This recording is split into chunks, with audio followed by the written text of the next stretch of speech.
kadang-kadang nggak sesuai dengan nurani kita. Tetapi saya memandang bahwa partai pun juga nggak semata-mata memaksa. Nah, ada aspek rasionalitas yang sampai pertimbangan dengan mempertimbangkan para ahli. Nah, tapi kalau hajat orang banyak ini diabaikan dan tidak sesuai normal, saya harus bicara dong. Tetapi begitu saya berkuasa kok enak. Nah, begitu saya mau akan berakhir, istriku tak libatkan, anakku. Apa yang terjadi? Nepotisme yang berkelanjutan tuh. Kan rusak kita ini. Negara kita luas, provinsi kita luas. Tetapi kalau anak ini belum akil balik di dalam dunia politik, jangan dipaksakan. Kasihan lembaganya. Saya harus bicara jujur apa adanya. Dan ini terjadi di DPRD. Lo bangsa saya gitu wis. Berarti memang kalau boleh saya simpulkan apa yang disampaikan Pak Freddy itu adalah untuk menjadi seorang wakil rakyat kuncinya satu, belajar, mau belajar. Belajar, tekun. Mau belajar. Pendidikan karakter itu diutamakan. Budaya malu itu harus didulukan. Bukan saya sok suci enggak loh ya. Nah, kita lihatlah. Tapi memang ini pondasi bukan masalah sok suci. Makanya. Saya nggak tahu mindset apa di negara ini ketika ada yang bilang begitu kemudian dikatakan sok suci. Padahal itu adalah yang benar.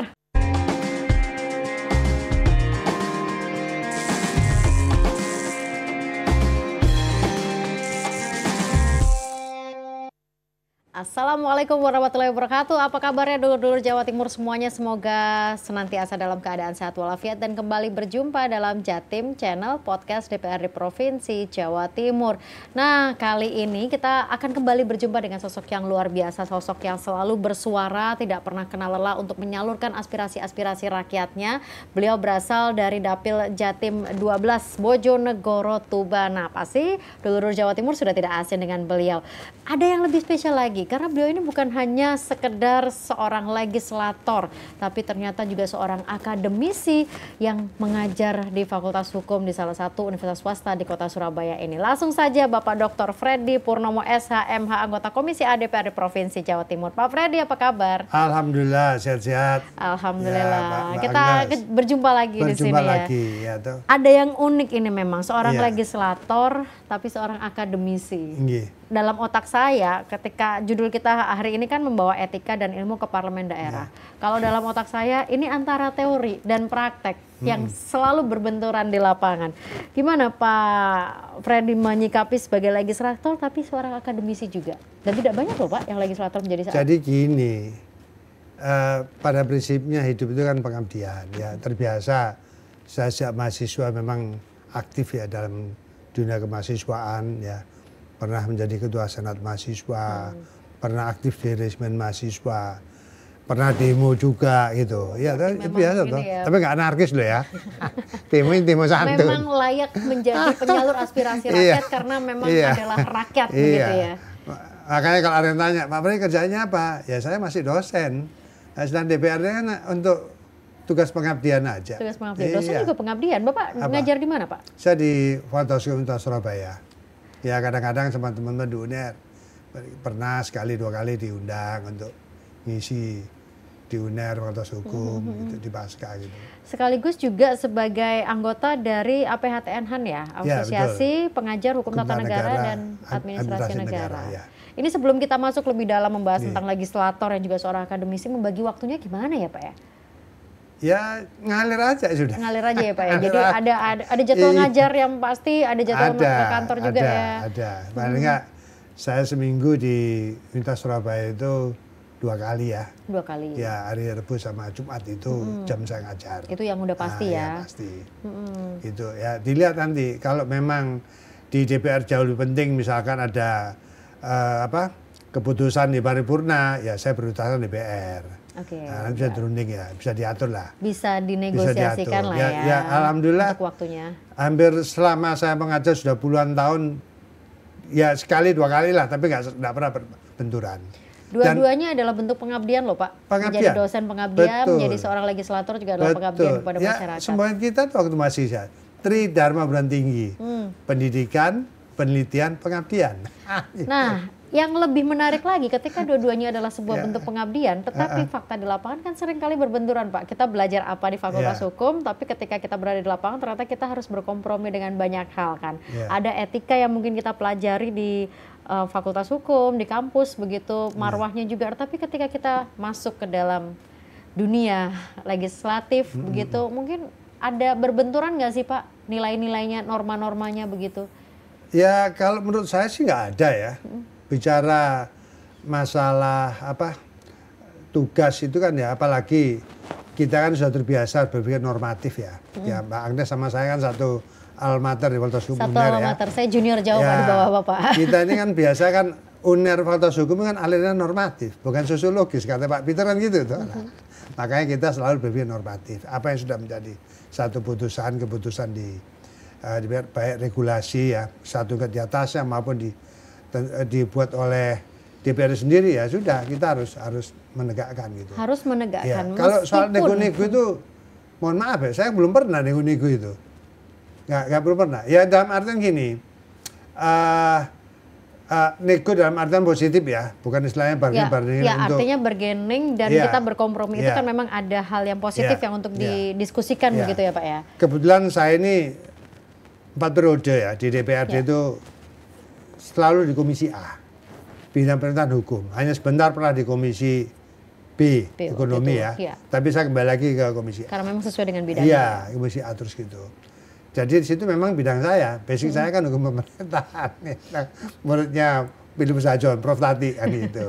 Tapi memang kan begini Pak, karena ada beberapa keputusan, ada beberapa produk hukum yang dibuat oleh legislator, ketika harus diterjunkan ke lapangan, seringkali ada suara-suara dari masyarakat, oh kenapa keputusan ini tidak sesuai dengan masyarakat? Apa memang ada keputusan yang tidak sesuai dengan nurani sebagai seorang akademisi? Jadi ibaratnya begini Pak Freddy, sebagai seorang legislator, kemudian berdebat sendiri dalam diri sebagai seorang akademisi. Pernah begitu Pak? Ya saya kira pernah ya saya terjadi. Salah satu contoh gini. Di saat saya memimpin menyusun organisasi perangkat daerah ya, seiring dengan perubahan PP 41 tahun 2004 terus berubah PP 18 tahun 2016. Itu seiring dengan perubahan Undang-Undang 32 ke Undang-Undang 23. Nah pada waktu itu kan kalau PP 41 slotnya masih 62 OPD. OPD istilahnya dinas sama badan tingkat eselon 2 lah. Nah, ternyata dengan terbitnya PP 41 itu sisa 48, hilang 14. Ya, nah bayangkan itu kan harus ada beberapa di major.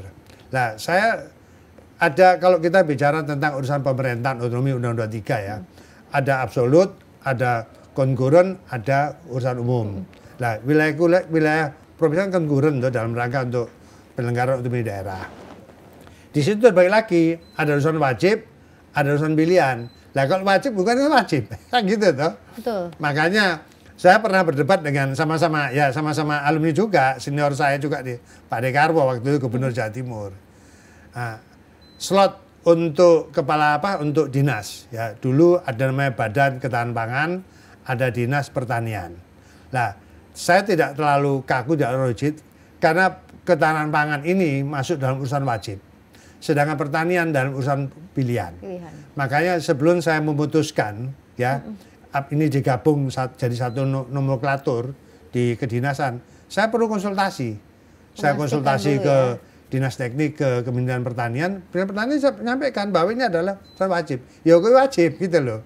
Nah walaupun digabung bunyinya Dinas Ketahanan Pangan dan Pertanian.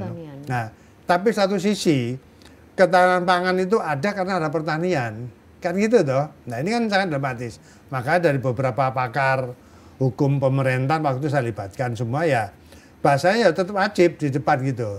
Tapi karena pemerintah itu menghendaki pertanian di depan, Dinas Pertanian dan Ketahanan Pangan, saya nggak berubah. Dari tim saya di DPRD itu tetap kita bicara wajib. Nah, tetapi apa yang terjadi? Ya politik kan kompromi. Nah, setelah saya melaporkan hasil kerja ya tim untuk menyusun regulasi tentang organisasi perangkat daerah provinsi waktu itu dengan terbitnya PP 18 tahun 2016, saya mengambil dramatis. Nah, di beberapa fraksi menolak. Ya untuk pertanian duluan gitu loh. Nah, saya ini kan bicara semua putusan politik. Saya tidak boleh keakuan gitu toh. Monggo. Saya bilang, tapi saya bekerja sesuai dengan aturan, sesuai dengan norma gitu. Tetapi hasil konsultasi mereka ke Mendagri itu istilahnya lebih istilahnya lebih fleksibel. Ya, gitu. lebih fleksibel. Ya, akhirnya diputuskan bunyinya oleh teman-teman pendapat akhir fraksi, bunyinya adalah Dinas Pertanian dan Ketahanan Pangan, monggo. Nah, itu kan putusan fraksi yang penting. Kalau yang begitu, apakah kemudian Pak Freddy akhirnya menerima atau sebenarnya masih, aduh ini seharusnya tidak seperti ini begitu? Lah, persoalan sekarang gini, ya kita tidak boleh berdebat dengan ego keilmuan kita ya. Di DPRD itu, di DPRD kan putusan ada di paripurna, ya. Nah, kami menghormati kalau tidak ada kata aklamasi di paripurna, akhirnya voting. Berarti tidak Nah, bisa ya. apapun putusan dalam paripurna, ya saya harus menghormati. Itu namanya itu ya iklim demokrasi yang kita bangun, toh. Nah, sudah, apa yang putusan begitu. Saya tertarik tadi dibilang bahwa tidak boleh ego dengan keilmuan kita. Iya. Sebenarnya kalau kita melihat nih Pak, antara keilmuan dengan praktek di lapangan dengan segala kompromi, itu apakah memang seringkali berbenturan atau mungkin lebih kepada ya ini berdiskusi dan fleksibilitas? Jadi gini, ada dua kriteria ya, disiplin keilmuan, ya toh, sama ilmuwan. Nah, kalau saya tadi sampaikan, saya selalu berpikir normatif. Ya. Aturannya begitu, saya harus hormati. Maka karena ya aliran kita kan ada normatif, bukan sosiologis, maka saya bertahan. Gitu.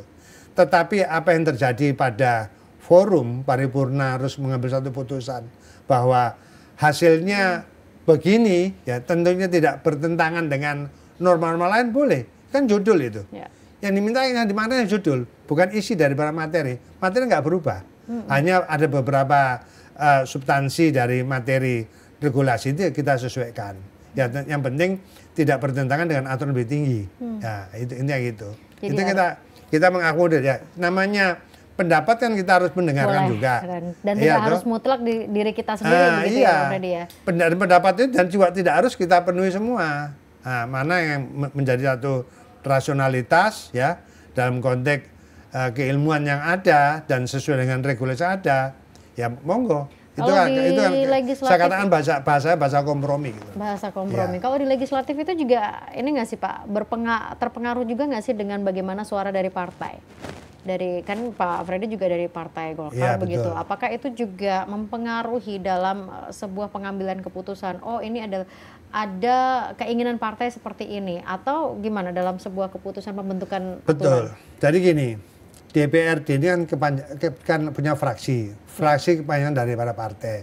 Ya tentunya kami setiap waktu-waktu tertentu itu juga selalu dialog dengan teman-teman partai, ya, untuk membicarakan untuk masalah kebijakan-kebijakan ada di DPR maupun di pemerintahan. Nah, makanya ada sesuatu yang saya harus mempertimbangkan. Kadang-kadang nggak sesuai dengan nurani kita. Tetapi saya memandang bahwa partai pun nggak semata-mata memaksa. Nah, ada aspek rasionalitas yang kami pertimbangkan dengan mempertimbangkan para ahli di partai saya juga banyak pakar-pakar di bukan hukum aja toh, dari semua kepakaran gitu. Nah, dari situ kita bicara aspek rasionalitas. Kalau semua kebijakan partai yang melalui fraksi ini memang betul rasionalitas dalam artian tidak bertentangan dengan norma yang ada ya, baik aturan lebih tinggi maupun etika yang ada dalam dunia politik. Nah, kita menerima gitu. Tapi kalau dipandang tidak sejalan, ya saya pun nggak tinggal diam. Saya pun juga akan kritik balik gitu loh. Kita bicara rasionalitas. Di dalam mengambil kebijakan di dalam DPR itu kan ya kebijakan politik. Nah, selama kebijakan politik itu mencakup dalam kepentingan hajat orang banyak untuk menang bangsa negara dan tidak bertentangan dengan norma-norma yang ada, ya monggo. Nah, tapi kalau hajat orang banyak ini diabaikan dan tidak sesuai norma, saya harus bicara dong. Meskipun gitu kritik itu kadang ketika Bapak berbicara itu kan juga tidak serta-merta didengar atau langsung diterima dan membuat keputusan itu berubah begitu kan? Karena mungkin kadang-kala Bapak mungkin sendirian untuk bersuara. Jadi gini Mbak, ini satu contoh lagi ya, satu contoh gini. Kejadian beberapa waktu lalu ya, setiap inisiasi eksekutif ya, itu wajib jadi oleh gubernur. Inisiasi eksekutif, baik. Ya, makanya dalam rundown acara yang dibuat oleh Sekwan itu sudah benar bahwa gubernur wajib hadir, tidak boleh diwakilkan. Ya, walaupun saya tahu bahasanya. Di Tatip sama. Ya. Di Perda pun sama. Nah, satu ketika dihadiri oleh wakil gubernur. Nah, Ibu Gubernur ada acara di luar kota, masih Jawa Timur gitu loh. Nah, wajar toh saya instruksi. Bertanya. Nah, saya instruksi toh, saya waktu instruksi. Oh, gupo semua orang gupo. Loh, saya tidak dalam artian like and dislike ya. Saya menghormati keberadaannya Pak Emil sebagai wakil gubernur. Saya tanyakan, ini aturan saya bilang. Walaupun saya tahu jawabannya. Nah, bahasanya saya ini paham lah pimpinan yang di depan itu. Oh Pak, ini ada jurisprudensinya. Loh, saya bilang, Mbak, jangan bicara jurisprudensi dalam wilayah DPR, ya toh. Jurisprudensi itu adalah ruangan hukum, ya toh. Ada di tempat lain gitu loh. Saya bilang, di DPR itu yang kita bicara ada diskresi, harus beda. Diskresi diatur di dalam Undang-Undang 30 tahun 2014, saya sampai gitu. Ya, bahasa saya kan bukan guru, enggak lah. Supaya teman-teman ini enggak hanya asal nyeplos, gitu loh. Lah, walaupun saya sadar, saya tahu, saya katakan bahwa pimpinan, gubernur, wakil gubernur itu adalah pimpinan daerah. Itu kolektif kolegial. Makanya saya bilang, justru perdanya, tatipnya harus diperbaiki. Kalau nggak diperbaiki, gubernur sama wakil gubernur kan terjerat terus toh. Ya. Nah ini sudah sering kali saya ingatkan gitu loh. Sekarang sudah bentuk pansus tatip, ya kebetulan saya nggak masuk tatip toh, saya tinggal nunggu aja. Makanya di dalam Undang-Undang 23 2014 yang sudah diperbarui dengan Undang-Undang 9 tahun 2015 kalau salah ya. Nah, kedudukan gubernur, wakil gubernur, bupati, wakil bupati, wali kota itu ada kolektif kolegial, maka disebut pimpinan daerah. Nah, kalau gubernur itu berhalangan, otomatis wakil gubernur yang mewakili tanpa kecuali gitu loh. Misalkan ibu gubernur kemarin ke Ponorogo gitu. Nah, bahasa saya itu aslinya ngetes gitu loh. Kupu semua. Ya mohon maaf, bukan saya kok minteri loh ya.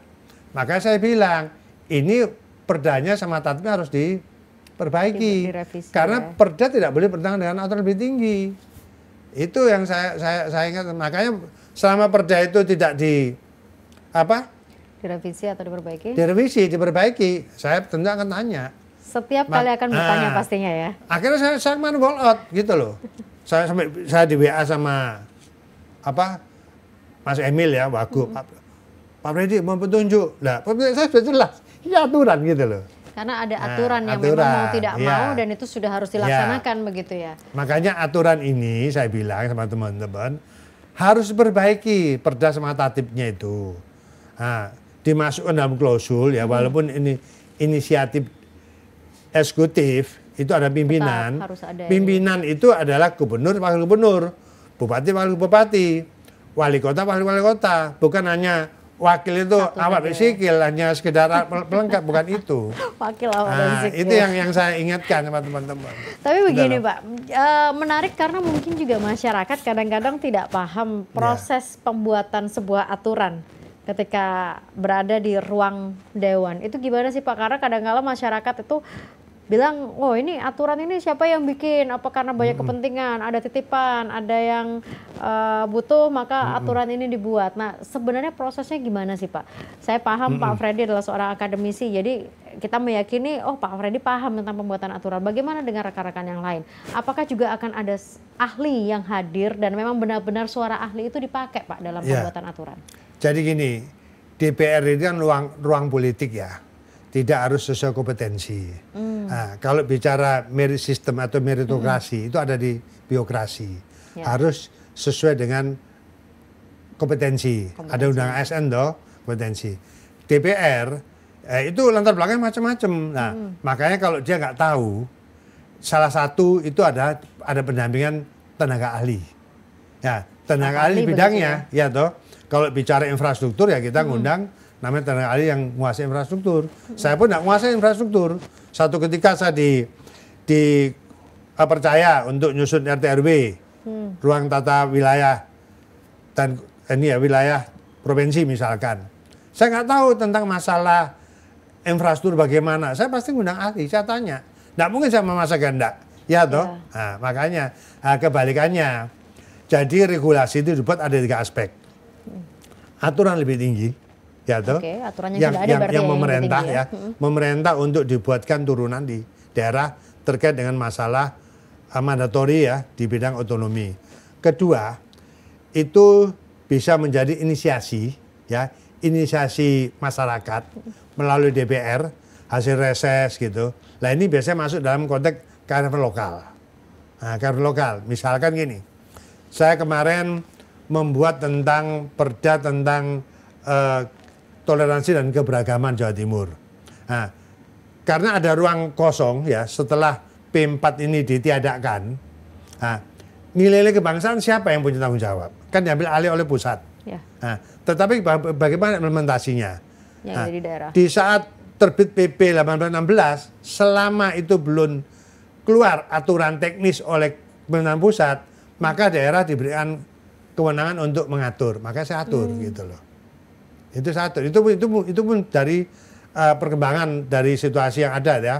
Itu banyak masukan dari beberapa ya. Mohon maaf, pada waktu itu juga masih maraknya kekerasan ya, perusahaan di tempat-tempat ibadah oleh agama tertentu. Nah, saya kan prihatin. Dalam kehidupan kebinekaan kan kita nggak memandang kamu agama apa, kamu suku apa. Kita adalah Indonesia gitu loh. Makanya itu saya bangun. Saya buat ya. Saya buat bahwa Jawa Timur ini adalah multikultur. Provinsi yang mengedepankan keberagaman. Kau nggak melihat kamu suku apa, agama apa. Ya? Selama kamu punya prestasi di Jawa Timur, silakan kamu bisa mengembangkan prestasi. Itu. Nah, berikutnya, setiap regulasi dibuat, itu jelas pasti ada kajian akademis. Makanya waktu saya dulu ketua Balegda, dulu saya Balegda ya. Nah, namanya kajian akademis, ini tanggung jawabnya kalangan akademis. Saya nggak mau dari lembaga lain, harus akademisi. Ada namanya legal drafting, naskah, akademis sama draft untuk regulasi ya. Nah, itu teman-teman akademis yang saya suruh buat kajian. Nah, setelah itu nanti baru ada namanya pembahasan FGD dari penyusun naskah. Nah, kalau sudah matang, baru kita usulkan di paripurna. Sebelum kita usulkan dewan balik ada mekanismenya. Jadi ada runutannya juga betul. Ya. Nah, nanti kita melibatkan para pihak dalam pembahasan. Sebelum berakhir, sebelum diputuskan. Itu berarti datang banyak pihak juga ya? Ya, sesuai kompetensinya. Oke. Nah, Bapak izin Mbak, monggo sambil kita menikmati juga Pak ini. Itu seperti public hearing gitu loh. Jadi sebelum regulasi ditetapkan, sebelum saya membuat laporan akhir tugas sebagai pembahas regulasi itu, saya mendengarkan aspirasi dari publik. Itu namanya public hearing. Nah, bisa saya turun ke lapangan, bisa publik saya undang ke DPR. Masyarakat ya, masyarakat atau unsur ya, masyarakat. Masyarakat. Ya. Baik. Ya, masyarakat tentunya sesuai dengan keterwakilan, sesuai dengan kompetensinya. Contohnya keberagaman ya.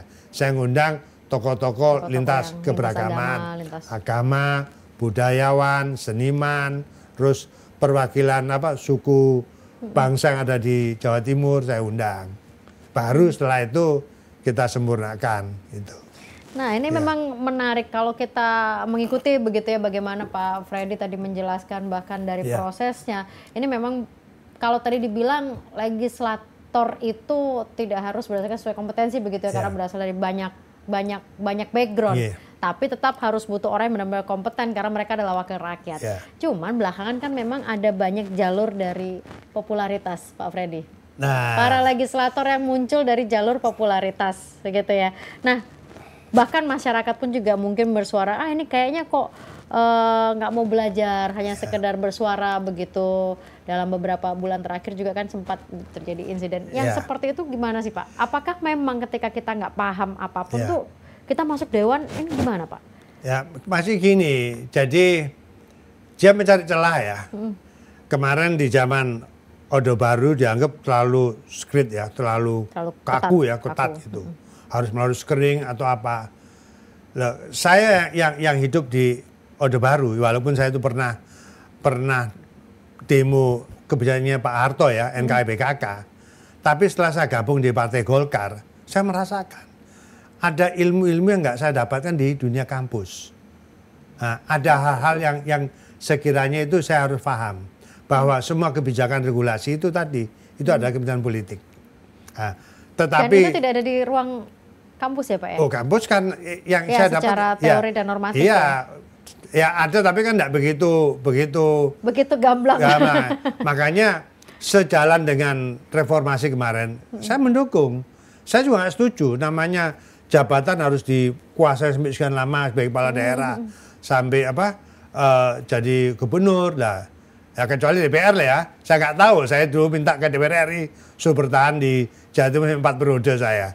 Ya sebenarnya saya tahu diri sebenarnya, tapi ya karena ini perintah partai saya harus taat. Nah pada waktu itu ya saya sampaikan beberapa hal. Nah kembali pada reformasi, hal-hal semacam itu menciderai semangat reformasi. Ya kita ingat ya dalam ketetapan hasil reformasi tetap MPR kita harus menjauhkan KKN, korupsi, kolusi, nepotisme. Lah, tetapi ruang untuk seleksi sebagai calon anggota DPR itu los. Nah, saya tidak bisa menyalahkan siapa-siapa. Ya diri kita yang harus bisa mengukur sama partai. Nah, partai politik pun sama. Dia ingin merebut suara sebanyak-banyaknya, akhirnya terjadi nepotisme. Dampaknya kalau saya sudah memimpin terjadi konektivisme. Ya toh, kalau kamu tidak dekat dengan puncak kekuasaan, maka tidak bisa gitu loh. Itu yang saya sedih, jujur. Saat sekarang ini saya lihat banyak anak-anak kita, anak muda itu hebat-hebat. Satu contoh kemarin saya menerima delegasi parlemen remaja yang seharusnya berangkat ke DPR RI ya, ada agenda nasional itu Jawa Timur terwakili 12 orang. Nah, begitu saya sampaikan ada pembatalan oleh sekjen DPR, saya kaget. Kritikal mereka itu, waduh sangat rasional. Saya bangga dengan anak-anak kita. Hebat-hebat, anak SMA loh itu. Ya. Itu kelas berapa? Kelas 12. Ya, ada program parlemen remaja itu luar biasa ya. Makanya saya ke Jakarta, saya sampaikan, janganlah ini anak kita. Dia itu masa depan kita. Nggak mungkin saya terus di politik. Saatnya saya tahu diri pasti ada pensiun. Sudahlah, jangan ada kata pembatalan. Ditunda aja karena situasi kondisi. Nah, saya sampaikan lah. Di situ ada teman saya bilang, wah Pak Fred, arahnya kan terlalu kritik loh. Seorang politisi jangan anti kritik, saya bilang itu. Makanya ini yang saya khawatirkan ya. Hal-hal nepotisme, dulurisme, ponanisme. Nah, selama mereka punya kompetensi silakan. Iya toh. Dia punya rekam jejak sejak aktif mahasiswa, pemuda, silakan. Lah kalau nggak punya rekam jejak, ya mohon maaf loh ya. Ini saya rasakan sekarang di DPR. Loh, saya bilang. Dan sudah. Itu fakta ya Pak? Fakta ya? sudah. Fakta. Saya bilang kok nggak malu mereka gitu loh. Dan itu jelas-jelas. Dan kasihan saya bilang.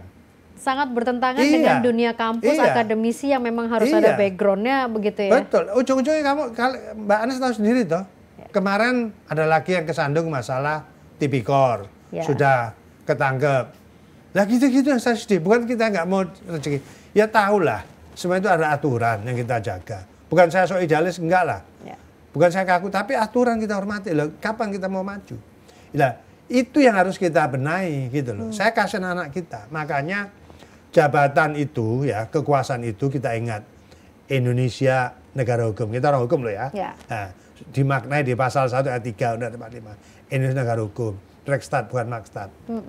Tetapi begitu saya berkuasa kok enak. Nah, begitu saya mau akan berakhir, istriku tak libatkan, anakku. Apa yang terjadi? Nepotisme yang berkelanjutan tuh. Kan rusak kita ini. Negara kita luas, provinsi kita luas. Nah, kecuali kalau anak itu memang punya bakat, ya toh, silakan. Kemampuan silakan. Banyak memang anak pejabat ternyata mereka punya bakat sama bapaknya. Nah, akhirnya jadi, enggak apa-apa. Tetapi kalau anak ini belum akil balik di dalam dunia politik, jangan dipaksakan. Kasih lembaganya. Saya harus bicara jujur apa adanya. Dan ini terjadi di DPRD. Wis lo bangsa saya gitu wis. Iya, bukan saya sok pinter loh. Nanti begini kalau kita ngobrol nanti. Itu bukan hanya dengan seorang legislator tapi seorang akademisi begitu ya. Jadi memang akhirnya yang disampaikan itu adalah fakta dan apa yang ada dalam. Karena memang itu juga ketika saya kuliah juga itu juga dipelajarin begitu Pak. Ketika kita keluar kuliah kan kita harus menerapkan ilmu-ilmu kita begitu kan. Tapi ternyata faktanya juga tidak bisa. kita berada di negara yang katanya hukum, tapi ternyata hukumnya justru dibuat akrobat. Iya. Faktanya begitu juga kan Pak? Apalagi oleh mereka-mereka yang memegang kekuasaan. Makanya kayak kita yang paham tentang hukum ya kita sedih dan prihatin gitu loh. Bukan saya kaku, enggak lah, saya enggak pernah kaku. Saya selalu membuka iklim terbuka untuk diskusi, saya biasa lah. Siapa aja yang selama saya ada waktu ya anytime kalau memang mereka mau diskusi tentang DPR, tentang pemerintah, nggak apa-apa. Saya terbuka saya. Ya bukan saya merasa paling hebat, enggak lah. Ya makanya saya bilang bahwa jabatan itu adalah amanah. Ya sekali lagi jabatan itu amanah, bukan apa-apa.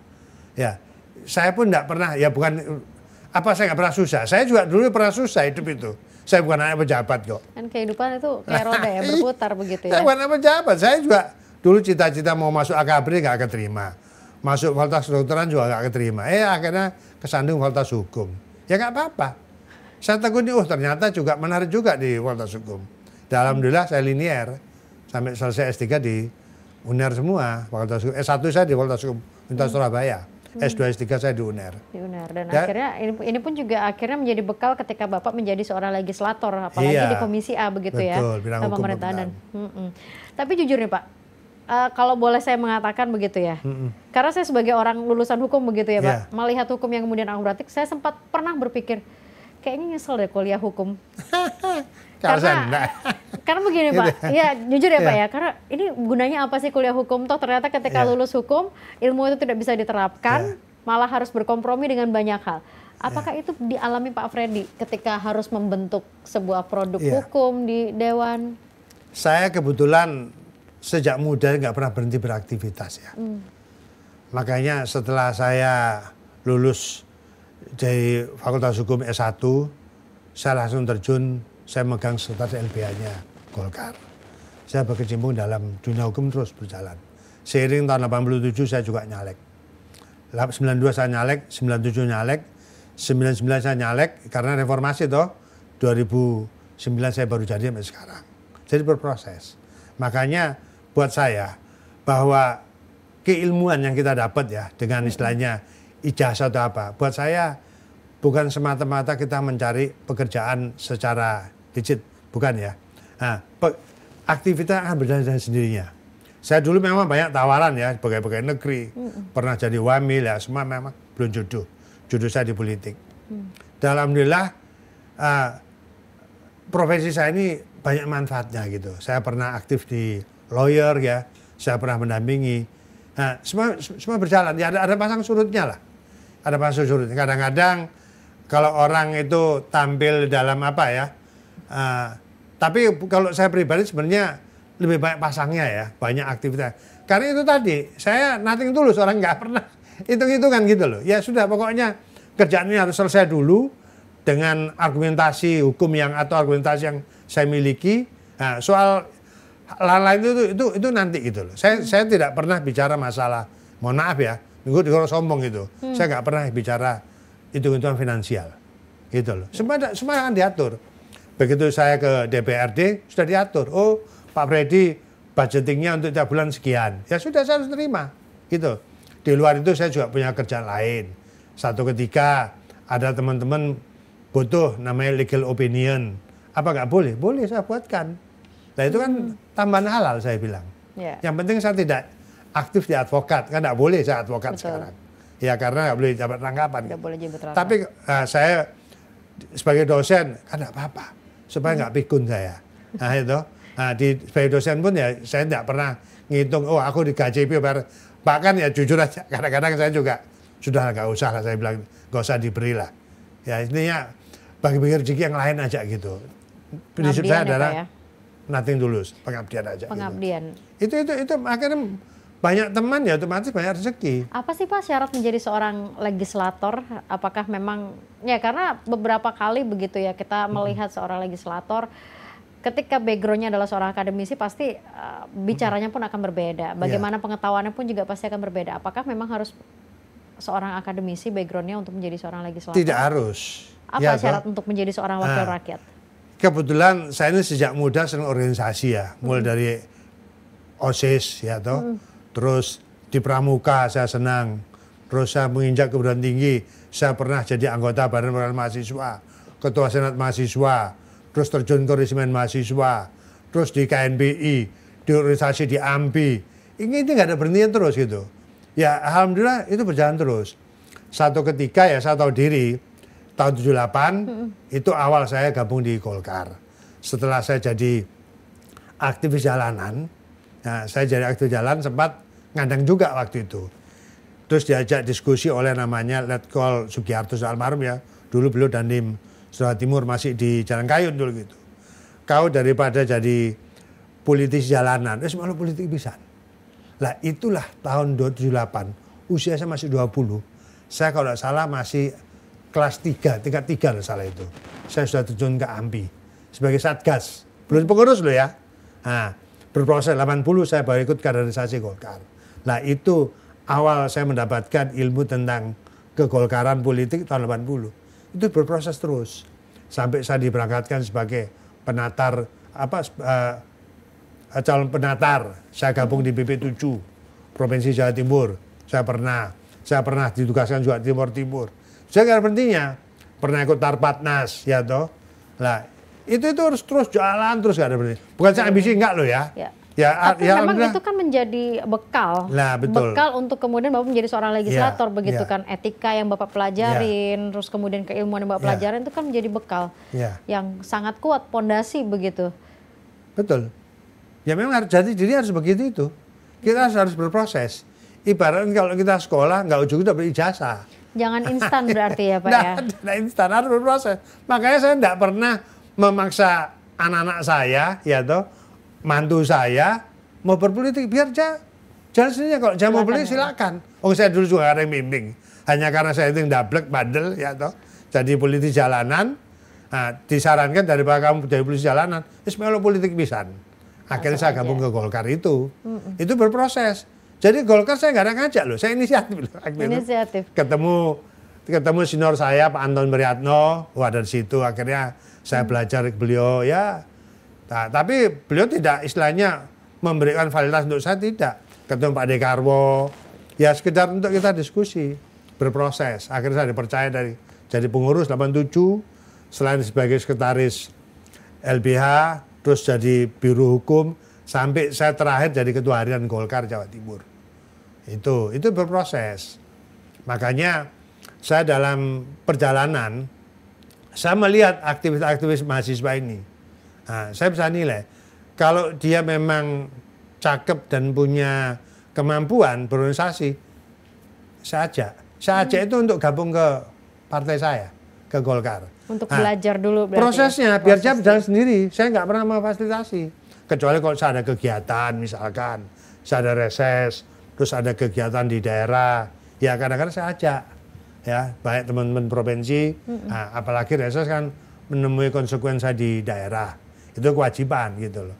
Nah, saya dialog tanpa batas lah, intinya gitu. Berarti memang kalau boleh saya simpulkan apa yang disampaikan Pak Freddy itu adalah untuk menjadi seorang wakil rakyat kuncinya satu, mau belajar, tekun, mau belajar. Ya.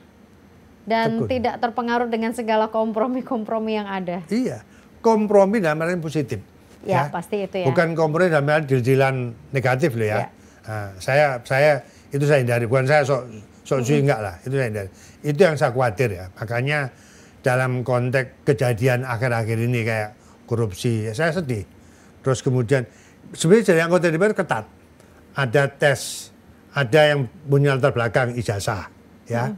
Ijazah legalisir, kemudian kelakuan baik. Kalau dulu zaman saya, itu ada bersih diri yang saya harus dapat dari Koramil.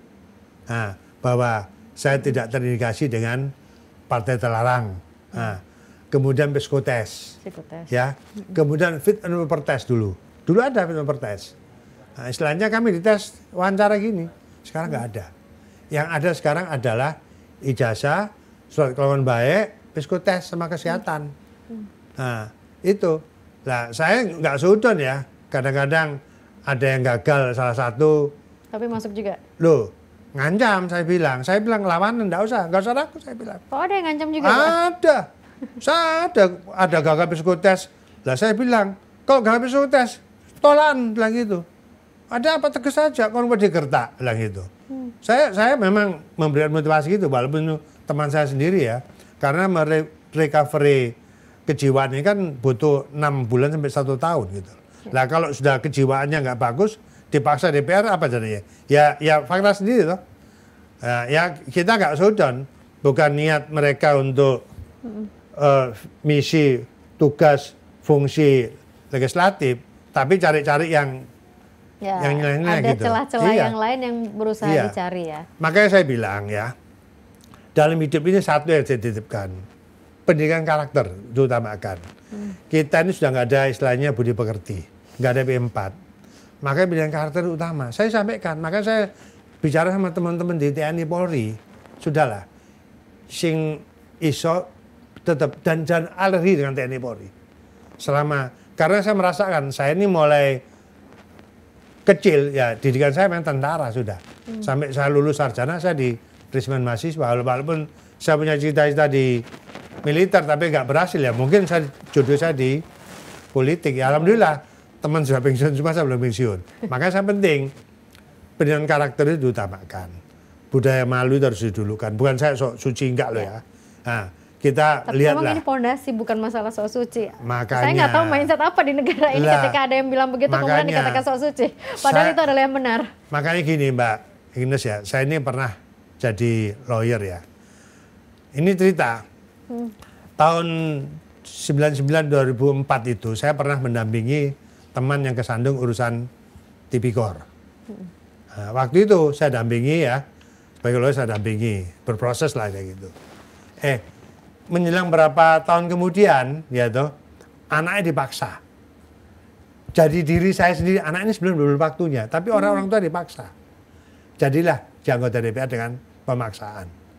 Ini jujur saya katakan. Ada yang begitu. Tetapi apa yang terjadi? Setelah dia anggota DPR, ya baru setahun atau 2 tahun, kesandung kasus yang sama di era ayahnya dulu, masih anggota DPR. Nah, saya memang guyon. Ini enggak DNA-nya orang tua yang nular ke anaknya ini atau gennya bilang gitu. Nah ini saya minta kepada teman-teman ya, teman-teman kampus maupun dari APH, coba lakukan tes DNA atau tes atau penelitian gen ya terkait dengan kejadian perilaku orang tuanya terhadap anaknya gitu loh. Tapi nggak semua ya toh. Makanya saya ingat zamannya Orde Baru dulu ya toh. Kenapa ada surat keterangan bersih diri? Satu generasi dipotong.